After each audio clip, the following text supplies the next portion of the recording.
La semana pasada unos miembros de mi iglesia me invitaron a ir a jugar con ellos al golf. Como nunca tengo la posibilidad de hacer algo así, y aparte mi esposa me dijo, tienes que hacer algo diferente para despejarte, fui a divertirme un poco. Recogí algunos palos de golf por ahí y fui junto a otros miembros de la congregación a un campo de golf de mediana dificultad. Para algunos es demasiado fácil, pero para mí está perfecto. En el primer hoyo, uno de los diáconos lanza la pelota al río y después al bosque. Yo pensé, este hombre sí que me gusta. Pero en el próximo hoyo, este mismo diácono le pegó muy bien a la pelota y después de volar unos 90 metros, esta cayó junto al banderín, muy cerca y comenzó a girar lentamente hasta que cayó en el hoyo. La embocó de un solo tiro. No se puede imaginar eso. Nunca antes había visto algo así suceder en vivo y en directo. Ninguno de nosotros lo habíamos experimentado. Hay gente que juega al golf todos los días y sueña con ese tiro que deposite la pelota en el hoyo de una sola vez, pero nunca lo experimentan. ¿Saben? Nos reíamos que quedamos sin aire de tanto reírnos nosotros. En el próximo hoyo, este hermano hizo 6 golpes. En el otro hoyo, no podíamos ver el banderín, ya que estaba detrás de una pequeña colina. Él le pegó a la pelota con mucha fuerza y ésta rebotó en la colina para luego desaparecer. Fuimos hasta allí caminando y buscamos la pelota por varios minutos. No la hallamos. Él dijo, solo por curiosidad, voy a fijarme en el hoyo. Se agachó, metió la mano en el hoyo y riéndose de incredulidad, sacó la pelotita. Imagínense eso, 2 veces. En menos de 30 minutos embocó la pelota de un solo golpe. Imagínese experimentar lo que miles de hombres y mujeres amarían experimentar, y se asegurarían que esto saliera en los diarios, pero sabiendo que, al final, si bien fue algo divertido, realmente no importaba. Uno de los grandes descubrimientos de la vida es el descubrir las cosas que realmente valen la pena. De hecho, si usted nunca se puso a pensar en esto, sepa que usted está en el planeta Tierra por designio divino. Si usted piensa que está aquí solo para ir a la escuela o conseguir un trabajo bueno y poder pagar las cuentas, o tal vez casarse o alimentar a su familia, o tal vez está pensando que está aquí para poner a sus hijos en una buena escuela, ahorrar lo suficiente para cuando se jubile, o esperar por el rapto o la muerte, entonces la vida se trata de usted. ¿No es así? Y mientras tanto, los medios nos bombardean con cosas que realmente tenemos que tener. La televisión y la radio nos dan el mensaje del individualismo con mucha persistencia, el mensaje que dice que la vida gira sobre nuestras necesidades, sobre lo que nosotros queremos en este mundo. Muchos definen a la vida con lo que manejan o a dónde se van de vacaciones o por sus inversiones. Y si bien todo esto es parte de nuestra naturaleza caída, la humanidad misma descubre que todo esto realmente no importa. La pregunta entonces es, ¿qué cosas son realmente de suma importancia? Déjeme invitarlo nuevamente a la mesa del rompecabezas para que veamos más instrucciones del apóstol Pablo en cuanto a cómo armarlo. En nuestra última sesión apenas pudimos abrir la caja de Romanos capítulo 12 y mirar las piezas. Lo que hicimos, más que nada, fue comenzar a mirar el proceso de juntar las piezas. Este rompecabezas es la vida y está relacionado con la iglesia del Nuevo Testamento, la iglesia actual. No nos lleva mucho tiempo descubrir que existe un diseño divino, no solo para la iglesia, sino para nuestras propias vidas. Y esto no tiene nada que ver con lo que usted tenga, maneje o donde viva. Está relacionado con quién es usted y lo que Dios ya le ha dado. En Romanos capítulo 12, versículo 3, Pablo nos informa que no podemos descubrir a dónde encajamos en la familia de Dios sin primero cambiar radicalmente nuestra manera de pensar. De hecho, él dice en manera implícita que usted no va a encajar en el rompecabezas si no tiene humildad. Fíjese el versículo 3. Dice la palabra de Dios, Romanos 12:3, digo pues por la gracia que me es dada a cada cual que está entre vosotros que no tenga más alto concepto de sí que el que debe tener. En otras palabras, no tenga una actitud altiva, un sentido de superioridad. Uno no puede tener una actitud como que es más importante que las demás piezas del rompecabezas. No, tenga cuidado con eso. Leí un artículo publicado en el diario Chicago Tribune hace varios meses atrás. Este decía que los violinistas de una sinfónica alemana le hacen juicio a las autoridades porque el aumento que les dieron es igual a los que tocan el oboe, la flauta o el trombón. ¿La razón? Estos 16 violinistas han determinado que ellos tocan muchas más notas por concierto que sus colegas y merecen así una mayor remuneración. El director de la orquesta de Beethoven dijo que ellos no debían recibir más dinero, ya que todos entienden que, si bien algunos tocan más notas que otros, cada nota es necesaria para tocar la música que el compositor creó. Qué ilustración más clásica de la actitud destructiva de la superioridad, ¿no cree? ¿Se imagina lo que deben de sentir los otros miembros de la orquesta para con estos violinistas? La camaradería se esfumó. No hay dudas que esta orquesta va a tener inconvenientes en tocar con la pasión que el compositor diseñó esta obra. De la misma manera en la iglesia, ninguno es más importante que otro. Deje de contar las notas, nosotros simplemente seguimos al director. De la misma manera, no nos podemos gloriar en nuestro lugar en el rompecabezas. Simplemente nos entregamos al lugar que nos dio el diseñador. Entonces, antes de que siquiera comenzar a armar el rompecabezas, Pablo nos advierte claramente que es posible que necesitemos cambiar nuestra actitud antes de comenzar. Así que, tengamos cuidado. Pero veamos principios. Algunos principios en cuanto al diseño divino de Dios para la iglesia. Hay mucho más que Pablo quiere que comprendamos. En los próximos 3 versículos de Romanos 12, él pasa a darnos 3 principios. Este es el diseño de Dios para la iglesia, tanto del siglo I como en la actualidad. El primer principio, tome nota, le estoy animando en cada programa a hacer esto, a aprender, a buscar un lugar donde tomar nota para después repasarlo tal vez en una forma más tranquila, más amena, no tan apurados como muchas veces hacemos nuestros programas, ¿no? Pero el primer principio es el de mantener la unidad. Pablo escribe lo siguiente en los versículos 4a y 5a de Romanos 12. Dice, porque de la manera que en un cuerpo tenemos muchos miembros, así nosotros, siendo muchos, somos un cuerpo en Cristo. Dios nunca repite las cosas porque no sabe qué decir o porque se quedó sin palabras. En estos versículos, él expresa la frase un cuerpo en 2 ocasiones. La Iglesia Universal, sin importar en qué continente se encuentra o qué generación viva en esta dispensación de la gracia, que ya tiene 2000 años, es un cuerpo. Pero también la Iglesia local, que también está formada por Cristo y debe operar en su misión al Señor Jesucristo para poder alcanzar este mundo de manera efectiva, es única en su personalidad y oportunidad según Dios lo determine. Para profundizar un poco más de esto, usted puede estudiar Apocalipsis capítulo 2 y 3, y allí vemos varias verdades en cuanto al ministerio único y la personalidad de cada iglesia local. Es fascinante este estudio. Lo animo a que lo haga. A ellos se les requería que se amaran los unos a los otros, que aprovecharan cada oportunidad para el ministerio, que buscaran la pureza, que defendieran la fe y sirvieran a Cristo en su lugar de influencia. El principio de unidad debe de mantenerse cueste lo que cueste. Eso es fundamental.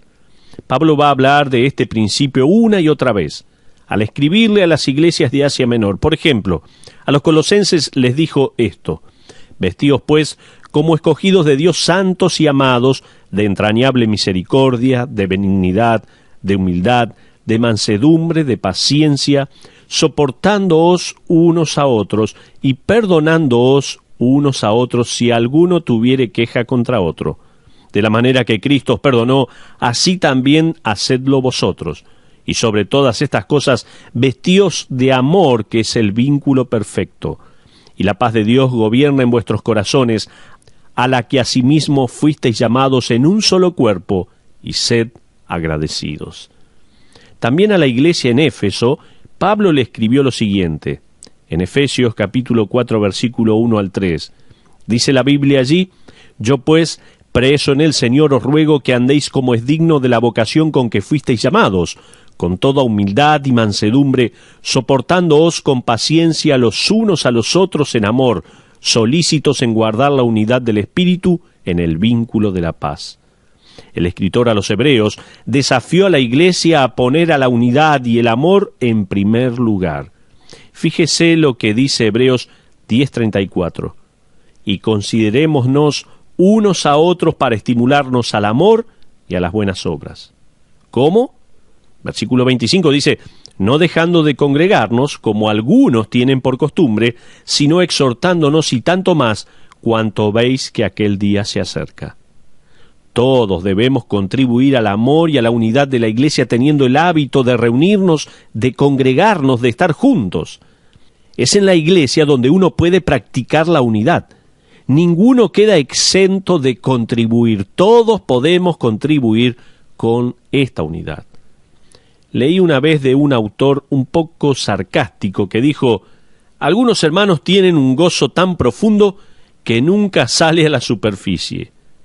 Alguien puede que piense: ese creyente es muy profundo, cuando en realidad es un malhumorado. Esto me recuerda de una historia de Ironside, quien fue pastor de la iglesia de Moody en Chicago y escribió muchos libros y comentarios bíblicos. Él, en una ocasión, admitió que oraba cada día diciendo: Señor, ayúdame a no ser un viejo cascarrabias. ¿Cuántos de nosotros tendríamos que orar de la misma manera, no? Los dones espirituales traen gozo, bendición y unidad al cuerpo de Cristo. No son juguetes para que nos divirtamos, no son tesoros personales, no son armas para luchar contra otros creyentes, son herramientas para construir la unidad del cuerpo de Cristo. Ahora, debemos admitir algo. La realidad es que nosotros como seres humanos somos divisivos. Nos separamos fácilmente. Solemos criticar, nos gusta murmurar, nos cuesta darle el beneficio de la duda a alguien.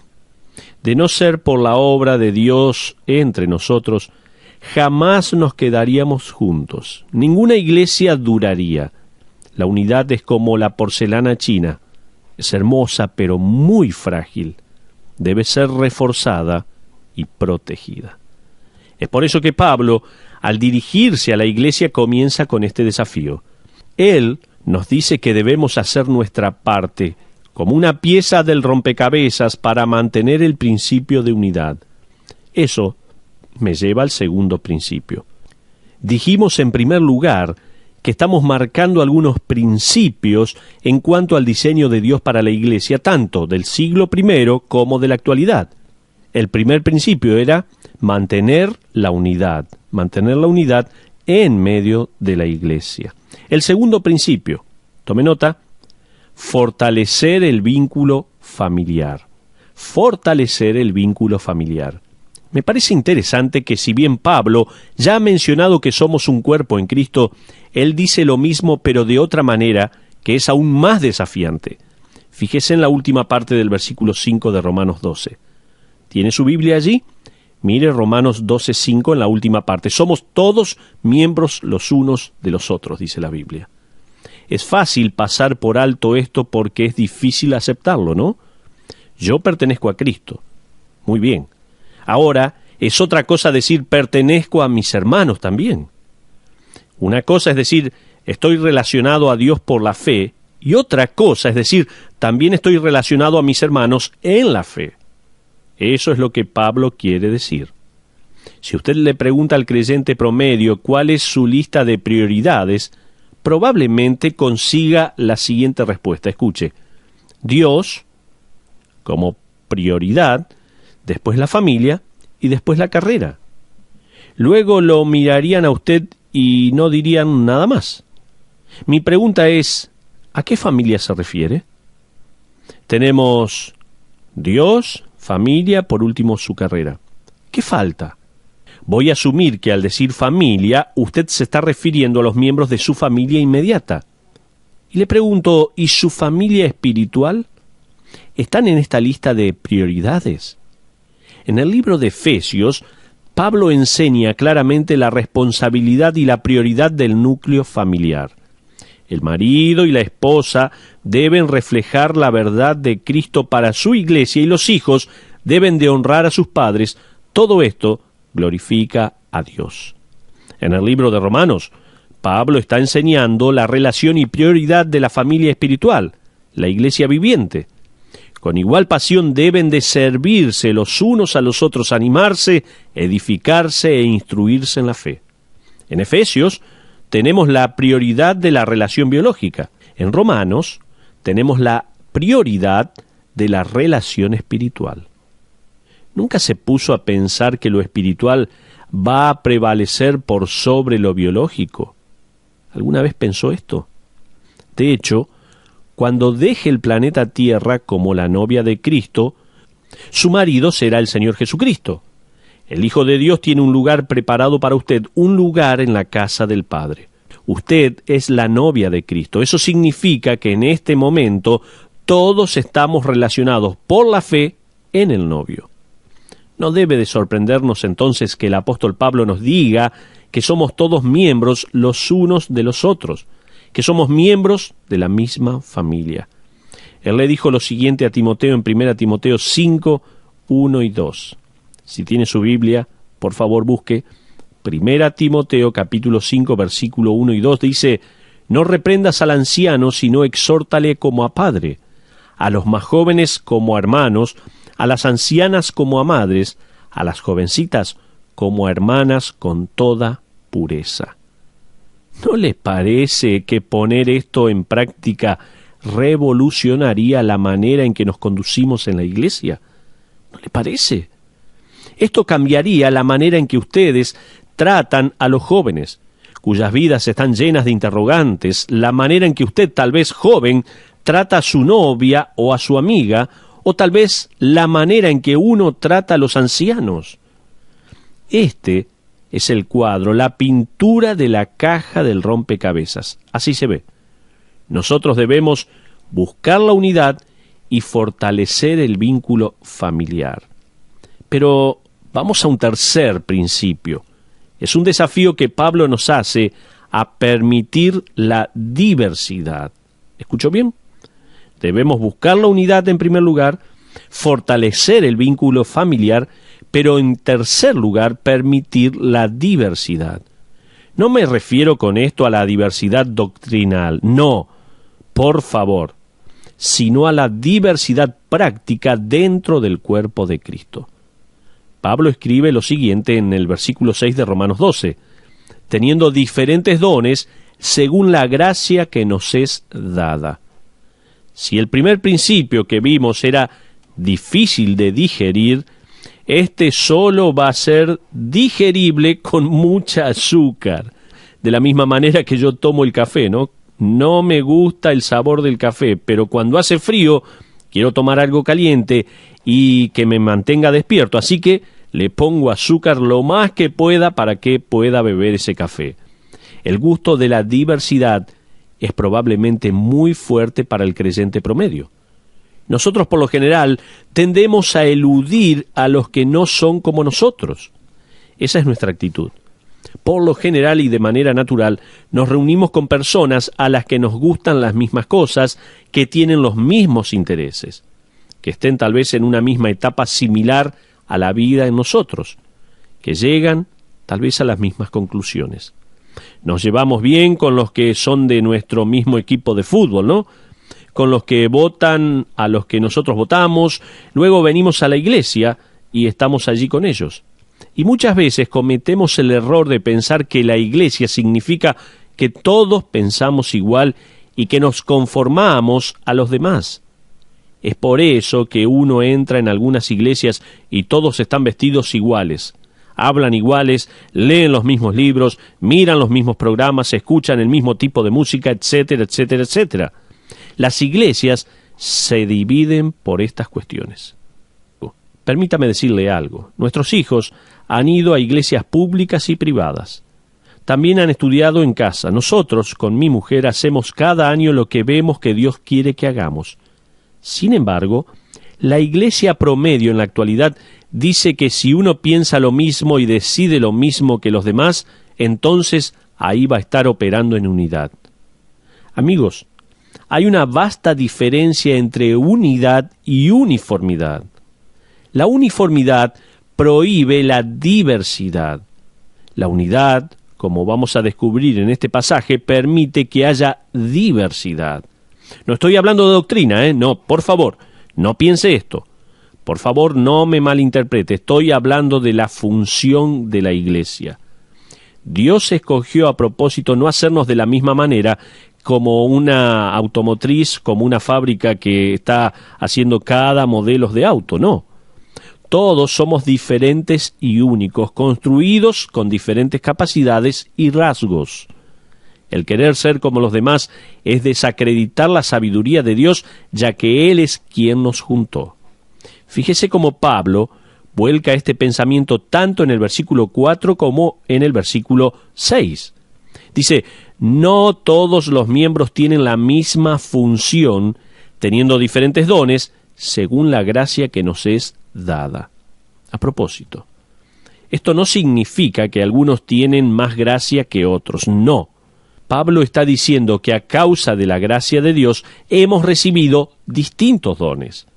Dios en su soberanía le ha dado a usted y a mí el equipamiento necesario para servirle y para servir a su iglesia.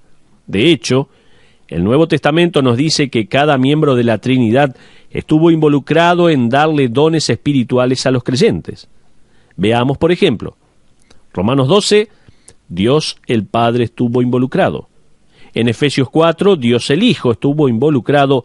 Y en 1 Corintios 12, Dios el Espíritu estuvo involucrado en dar dones a los creyentes. Pedro lo puso de esta manera. Cada uno, según el don que ha recibido, ministrelo a los otros como buenos administradores de la multiforme gracia de Dios. 1 Pedro 4:10. Piensa en eso. Dios sabía desde la eternidad pasada no solo que usted pasaría a ser miembro de la iglesia, sino que Él sabía cómo usted contribuiría al cuerpo. Permítame decirlo de una manera más personal. Antes de la fundación del mundo, Dios sabía lo que esta iglesia, esta generación, en esta ciudad, en esta hora, iba a necesitar. Y lo escogió a usted y le dio un don para agregar algo al rompecabezas que lleva el cuadro de su gracia. ¿Quedó claro? Espero que sí. Hace poco escuché la historia de un niño que se llamaba James. James se fue a probar para una obra de teatro de su escuela. Él tenía todo el entusiasmo del mundo porque estaba decidido a ser uno de los protagonistas de la obra. Pero su madre sabía que él no tenía el carácter necesario. Era un chico reservado y tímido. Ella se temía que se sintiera fracasado al no ser escogido para el rol que él quería. En el día en que se daba a conocer quiénes serían los actores, la mamá de James y uno de sus amiguitos fueron a buscarlos, para ser de apoyo moral en el caso de que no lo escogieran. Cuando James vio a su mamá, corrió hacia ella y con ojos llenos de entusiasmo le dijo: «Mamá, me escogieron para que aplaudiera y animara». ¡Qué hermoso es poder pensar de esta manera! Y en el lugar en que nos toca ser parte. Que todos podamos encontrar gozo en lo que Dios escogió que hagamos. ¿Por qué? Porque antes que usted siquiera descubriera el rol que le toca en el cuerpo, es como si la Biblia nos dijera que todos hemos sido escogidos para aplaudir y animar. Como conclusión, todos somos miembros los unos de los otros. Eso es lo que realmente importa. Para que esta perspectiva funcione en esta familia de la fe, vamos a tener que permitir el principio de la diversidad, reforzar el principio familiar y buscar el principio de la unidad. Eso es parte del plan divino, mientras nosotros, juntos, revelamos el diseño del rompecabezas, la imagen de la familia de Dios, la iglesia viva, sirviente y unificada de Cristo. Y de esta manera podremos revelarle al mundo una imagen de la gracia de Dios. Le dejo con este desafío en su corazón, para que juntos permitamos el principio de la diversidad, reforcemos el principio de familia en medio de la iglesia y busquemos el principio de la unidad. Que así sea. Que Dios le bendiga ricamente.